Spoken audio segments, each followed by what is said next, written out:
तुम्ही या चॅनलवर नवीन असाल तर सबस्क्राइब करा, तसेच लाईक आणि शेअर नक्की करा। पश्चिम महाराष्ट्रातील सर्वात मोठं आणि भव्य असणारं भीमा कृषी प्रदर्शन याचं 17वं वर्ष आज 21 फेब्रुवारी ते 24 फेब्रुवारी या दरम्यान कोल्हापूर या ठिकाणी संपन्न होतंय। ज्यांच्या शुभ हस्ते आज या प्रदर्शनाचं उद्घाटन झालं, महाराष्ट्र राज्याचे कृषी मंत्री सन्माननीय माणिकरावजी कोकाटे साहेब, कार्यक्रमाचे प्रमुख पाहुणे आपल्या सर्वांचे नेते आदरणीय महादेवरावजी महाडिक साहेब, कार्यक्रमाचे अध्यक्ष मुश्रीफ साहेब होते, परंतु अचानक त्यांना आज दुपारी मुंबईला जावं लागलं, त्यामुळे ते उपस्थित राहू शकले नाहीत।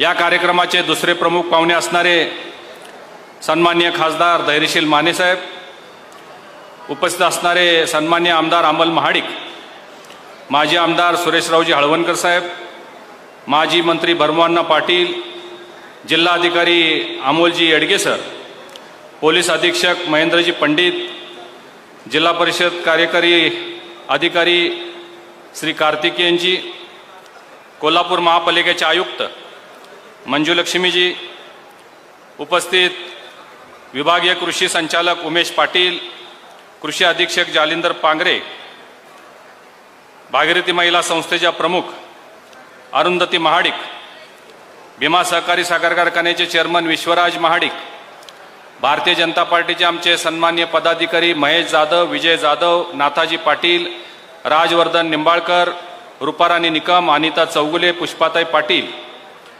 राहुलजी चोरडिया, संयोजनामध्ये सहभागी असणारे Sujit Chavan, doctor Ajit Shinde, doctor Sunil Katkar, Sarjerao Dhanawade, Ashok Siddhanerli, JP Patil sir, Dilip Valvi, या प्रदर्शनाला सहकार्य करणारे कोल्हापूर ऑटोमोबाईल डीलर असोसिएशन, कृषी व पशुसंवर्धन विभाग, महाराष्ट्र राज्य, जिल्हा परिषद आणि या सभागृहामध्ये उपस्थित असणारे महाडिक परिवारावर प्रेम करणारे सर्व उपस्थित शेतकरी, ज्येष्ठ युवक, माता भगिनी, पत्रकार, छायाचित्रकार बंधूंनो, आपलं या भीमा कृषी प्रदर्शनाला मी मनपूर्वक स्वागत करतो।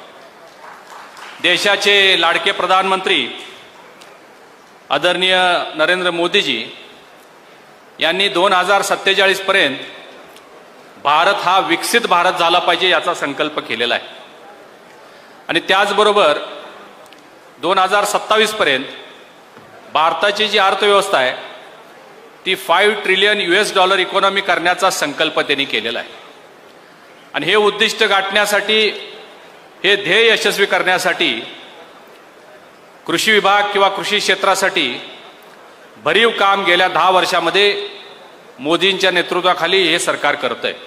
अनेक योजना आहेत, आता त्यामध्ये मी वेळ घालवणार नाही, परंतु आपल्या देशातला शेतकरी हा मजबूत झाला पाहिजे यासाठी 10 वर्षामध्ये अनेक योजना केल्यात। आजच आपण पेपरला वाचला असेल, परवा झालेल्या बजेटची काही माहिती आजच्या पेपरमध्ये मोठी जाहिरात आपण आलेली पाहिली। शेतकरी समृद्ध होण्याच्या दृष्टिकोनातून किसान क्रेडिट कार्ड सुरू करण्यात आलेलं होतं, त्याची मर्यादा आता 3 लाखावरून 5 लाख करण्यात आलेली आहे। याचा लाभ देशभरातल्या जवळ 7.5 कोटी शेतकऱ्यांना फायदा होणार आहे। त्याचबरोबर किसान सन्मान निधी योजना 6,000 रुपये प्रत्येक शेतकऱ्याच्या खात्यावर, 11 कोटी शेतकऱ्यांना त्याचा लाभ होतो।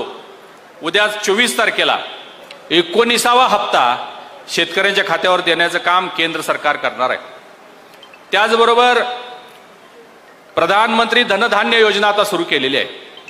आपल्या सगळ्यांना हे माहिती आहे की ज्यावेळी आपला देश स्वातंत्र्य झाला त्यावेळी आपली 35-36 करोड लोकसंख्या होती, त्यावेळी सुद्धा आपल्याला अन्नधान्य पुरत नव्हतं। बाहेरून परदेशातून जुन्या जाणत्या लोकांना माहिती आहे मिलो नावाचा गहू आणला होता आणि तो आपले सगळे देशातले नागरिक खात होते। परंतु आज स्वातंत्र्याचा अमृत महोत्सव साजरा करत असताना 75 वर्षानंतर आपण जर पाहिलं तर आपल्या देशातील शेतकऱ्यांनी एवढी प्रगती केलेली आहे की देशातल्या 144 करोड लोकांना अन्नधान्य पुरतंच, शिवाय जवळजवळ 65 ते 70 देशांना आपल्या देशाच्या वतीनं एक्सपोर्टसुद्धा ही शेतीची सगळी उत्पादनं केली जातात. म्हणजे किती स्वयंपूर्ण आपण झालेलो आहोत हे आपल्याला यामध्ये आता लक्षात आलं असेल.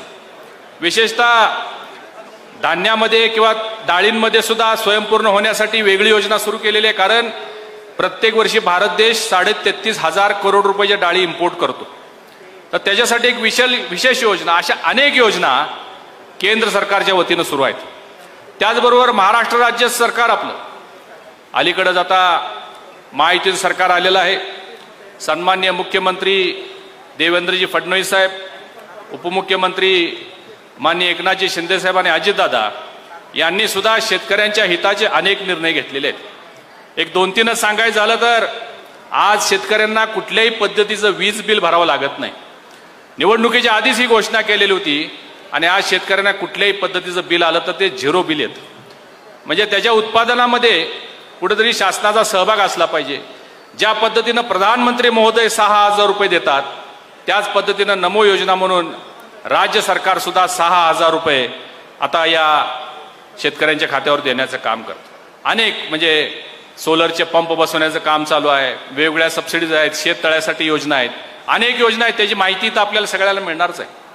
मी माननीय कृषी मंत्री महोदय यांना सांगू इच्छितो की साहेब, हे भीमा कृषी प्रदर्शन आमचे नेते महादेवरावजी माडिक साहेब यांच्या प्रेरणेतून आम्ही 17 वर्षापूर्वी सुरू केलं होतं. छोटं स्वरूप होतं, पण आज त्याला खूप मोठं आणि भव्य स्वरूप आलेलं आहे. तुम्ही जर इथं पाहिलं तर जवळजवळ शेती आणि कृषीशी निगडीत 400-450 स्टॉल देश आणि विदेशातले आलेले असतात. त्यामध्ये नवीन तंत्रज्ञान, नवीन खतं, बी बियाणं, तणनाशक, औषधं या सगळ्याची इत्तंभूत माहिती, ड्रोनची माहिती, नवीन आता नॅनो युरिया आलेला आहे त्याची माहिती, अशा अनेक गोष्टी इथं एका छताखाली पाहायला आणि खरेदीसाठी म्हणजे विक्रीसाठी सुद्धा इथं उपलब्ध केले जातात. त्याचबरोबर पशुपक्षी प्रदर्शन असतं.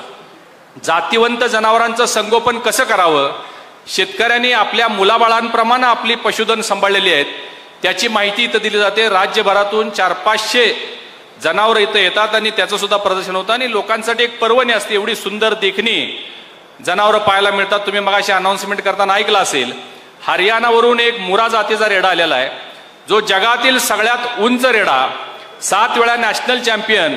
खरं त्याचं नाव त्यांनी विधायक ठेवलेलं आहे. आता विधायक नाव काय ठेवले मला माहिती नाही, परंतु तो सुद्धा एक आकर्षण आपल्या या प्रदर्शनाचं आहे.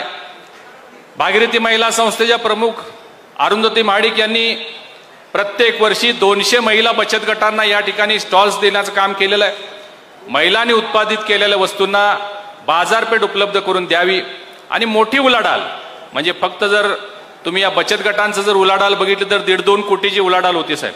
आणि या सगळ्या प्रदर्शनाचा आता गेल्या वर्षीचा आमचा आकडा 18 कोटी रुपये होता.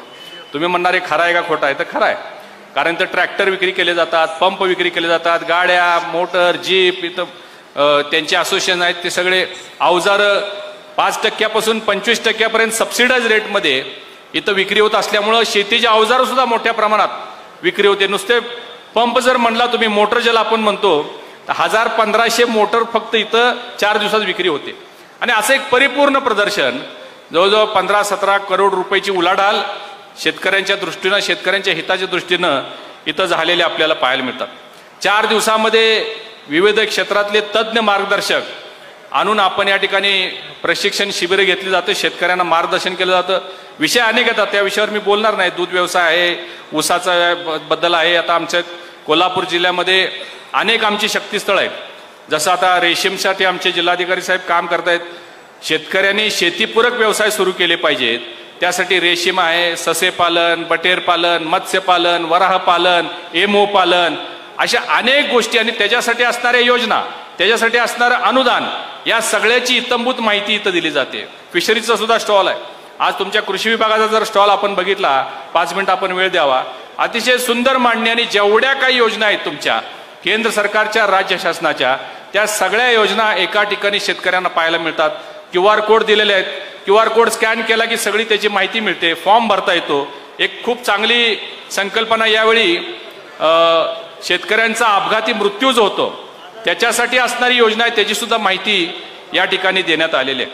आणि यामध्ये हे सगळं काम शेतकऱ्यांच्यासाठी केलं जातं. यामध्ये या 3 दिवसामध्ये कोल्हापूर जिल्ह्यामध्ये शेती आणि कृषीविषयक काम करणाऱ्या वेगवेगळ्या क्षेत्रातील लोकांचा सन्मान सुद्धा आपण वेगवेगळे पुरस्कार देऊन करत असतो, ज्याच्यामध्ये शेती भूषण पुरस्कार आहे, कृषी सहाय्यक पुरस्कार आहे, कृषी संशोधन शास्त्रज्ञ पुरस्कार आहे, भीमा जीवन गौरव पुरस्कार आहे आणि पीक स्पर्धा आणि पशु स्पर्धा हे दोन्ही हे सुद्धा मोठ्या प्रमाणात इथं आयोजन केलं जातं। लोकांना पाहण्यासाठी इथं जिल्हाभरातून कृषी विभागाच्या वतीनं वेगवेगळी फळं फुलं भाज्या ह्या सगळ्या आणलेल्या आहेत आणि त्याचं सुद्धा इथं प्रदर्शन आणि स्पर्धा या दोन्ही आयोजित केल्या जातात।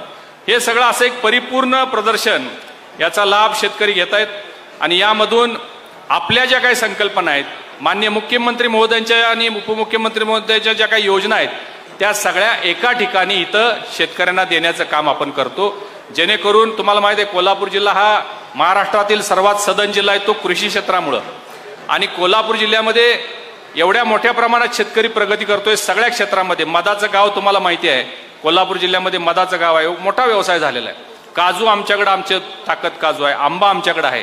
असा सगळ्यांना आणखीन त्याला कसं त्याला बळकटी देता येईल यासाठी या प्रदर्शनाचा उपयोग होतो। 4 दिवसामध्ये 5 ते 6 लाख शेतकरी या प्रदर्शनाला भेट देतात आणि म्हणून हे प्रत्येक वर्षी याची प्रगती आणि वाढ होत चाललेली आहे। आणि आजच्या या प्रदर्शनाला माननीय कृषी मंत्री कोकाटे साहेब या ठिकाणी आले, त्यांच्या हस्ते आपण शुभारंभ केला, मी त्यांचं मनपूर्वक स्वागत करतो। व्यासपीठावरील सर्व मान्यवर यांनी वेळात वेळ काढून इथं उपस्थित राहिली, सर्वांचं मनपूर्वक स्वागत करतो आणि या प्रदर्शनाची सुरुवात झाल्याची घोषणा करून थांबतो। धन्यवाद। जय हिंद, जय महाराष्ट्र।